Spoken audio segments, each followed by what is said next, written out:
Meet Tammy Daniel, new real estate investor, going to all the meetup groups, watching seminars, listening to courses, reading all the books, started her first marketing campaign. Suddenly, the phone rings.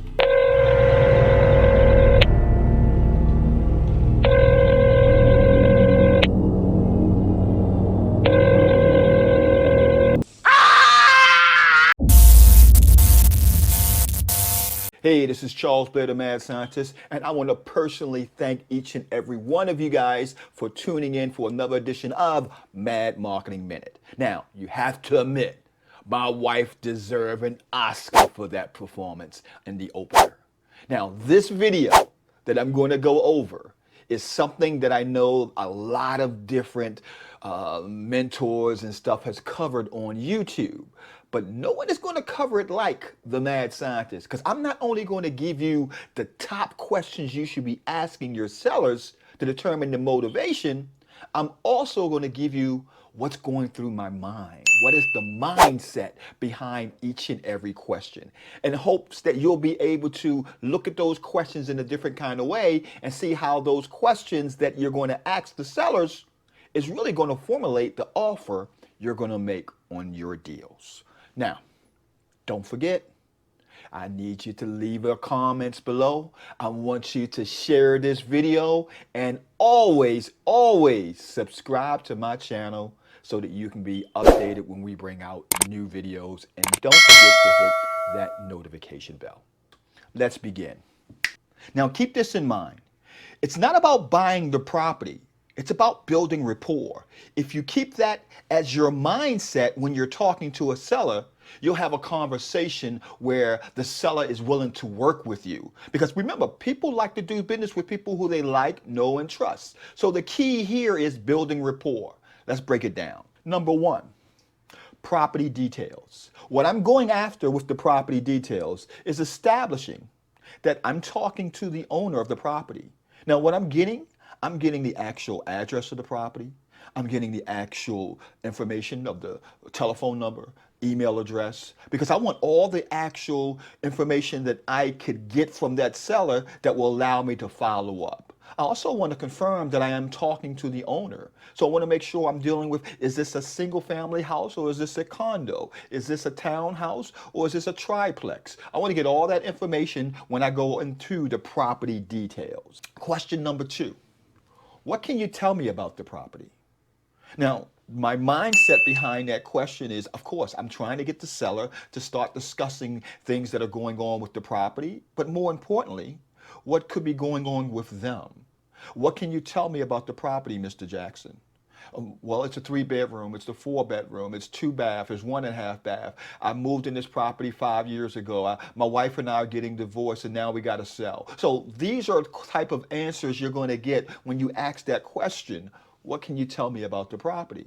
So my mind is constantly dissecting those answers to determine what information I'm getting that will lead me to the actual purchase price of how I'm going to buy this property. Because if you listen hard enough, the seller will tell you how to buy the property.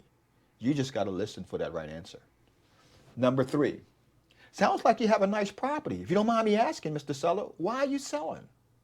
Now, the reason for that question is, of course, motivation.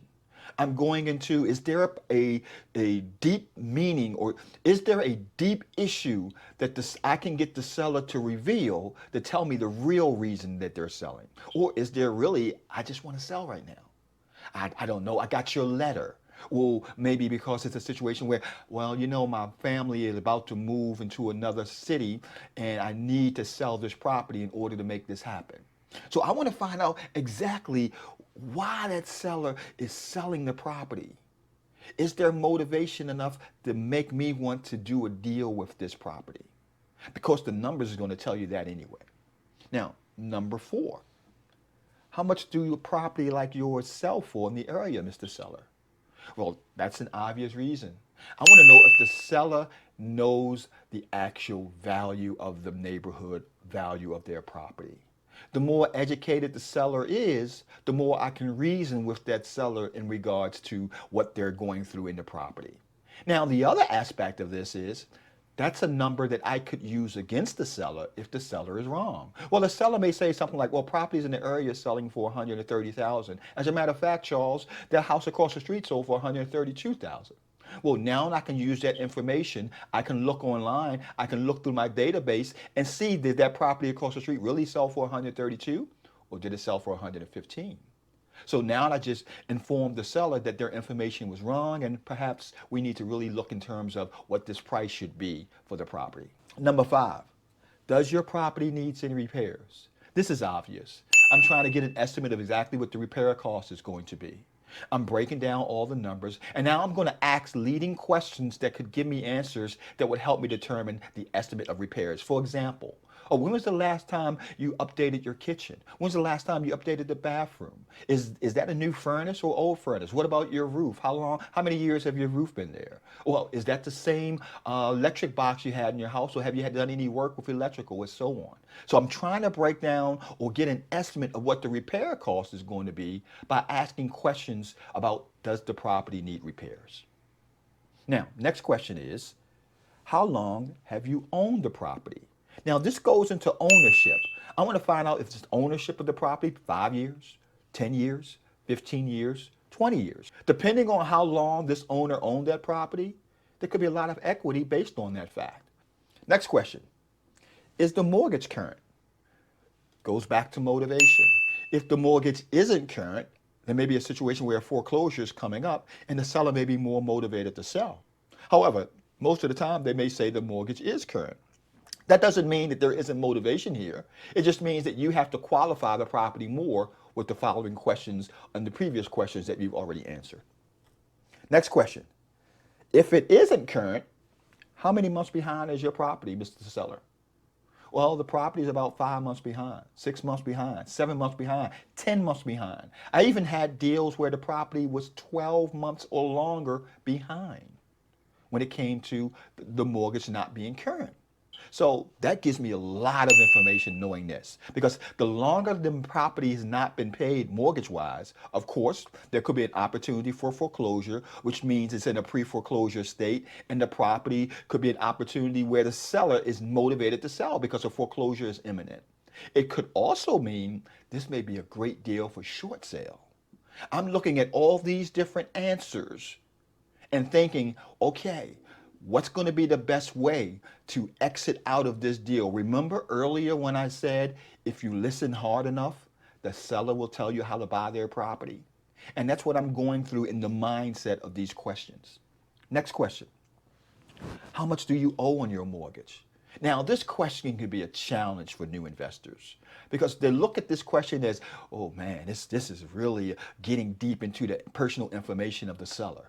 But truth be told, guys, the mortgage information is part of public records. As a matter of fact, in Maryland, you can go to a website called MD Land Records and pull up the actual mortgage information. And you'll be able to see exactly how much they owe on their mortgage. So don't look or don't pin yourself thinking that this question is so hard to get the answer to, because really it's not. Not if you build rapport first. And remember, I told you, the key is building rapport. That's going to allow those tough questions to be answered. If you go into this process just asking questions after questions after questions after question, then the person's going to look at you as somebody just trying to do business with. You want to build that rapport to make that person think of you more than just somebody wanting to buy their property. Next question. What is your monthly payments? Now, the reason I want to know the monthly payments is because I want to figure out how can I structure this deal again. I could structure the deal where I'm taking over the payments, putting a person in the property if it's vacant, and then creating cash flow from that monthly payment. I could also decide if I want to do a short sale on this deal, or if I want to do some type of structured financing on this deal. So all these different exit strategies comes into play with the mortgage balance and mortgage payment question. And as a matter of fact, you can't be a transaction engineer unless you know those numbers: mortgage balance, mortgage payment. Next question. Well, how much do you need to sell? Now, this goes into, well, how much is the seller asking for the property? But think about this. I said, how much do you need to sell? I never asked the question of how much do you want to sell? I want to phrase this as a need. Because when you tell somebody, or when somebody answers a question with, I need this, there's no wiggle room. But when you say how much you want, well, how much you want is $1 million. How much you want is 500,000. How much you want is the world. But a need drills down to the bottom dollar amount that the person is willing to take. Next question. Well, once they tell me how much they need, my next question is, well, how did you come up with that, if you don't mind me asking? Well, I'm trying to go into the motivation again. I'm trying to think of structuring the deal again. Well, how did you come up with that, if you don't mind me asking? It breaks down to me, how can I buy this house? Here's an example of that. Well, I need $10,000 for a medical bill. So if I add $10,000 on top of my $50,000 balance, that means I got to sell the house for at least $60,000. Now, what just happened? The seller just told you how to buy their house. The seller just told you if you paid $10,000 on top of what they own in their mortgage balance, that's what they need. So you could figure out a way in which you could structure the deal where you take over the mortgage and give them $10,000. And you can also find out if that actual bill that they're looking to pay doesn't have to be paid all up front. Could it be a situation where they get $2,000 down at closing and so much a month to make up that $10,000 bill? So that's the reason why that question is so important. The next question, if you don't mind me asking, what do you plan on doing if you don't sell the property? Now we're getting into problem aggravation solution. And what I mean by that is you're emphasizing the problem, selling the property. You're aggravating the problem by saying, well, what do you plan on doing, Mr. Seller, if the property doesn't sell? Well, if I don't know what I'm going to do. I really don't know. Motivation. That's the person who is highly motivated. Here's an unmotivated person. Well, if I don't sell, I'll just keep it.